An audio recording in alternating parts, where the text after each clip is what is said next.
ನಂದಿವಾಹನ ನಾಗಭೂಷಣ ದೋಷ ದೋಷ ನಾಶ ವಿನಾಶನ ಸೃಷ್ಟಿಕಾರಣ ನಷ್ಟಹಾರಣ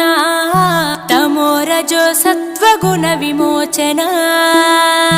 మాఘమాసమున కృష్ణపక్షమున చతుర్దశి నడి జామురాతిరిన మహాలింగమే ఉద్భవించెనట బ్రహ్మ విష్ణువుల అహం అనిగెనట సృష్టికి మూలం నీవని తెలిసి సాగిలబడి నీ మహిమకు మొక్కే అదే మహాశివరాత్రి వెలిసెనట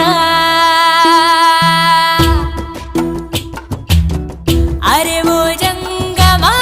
విభూది లింగమా పక్కన పార్వతమ్మ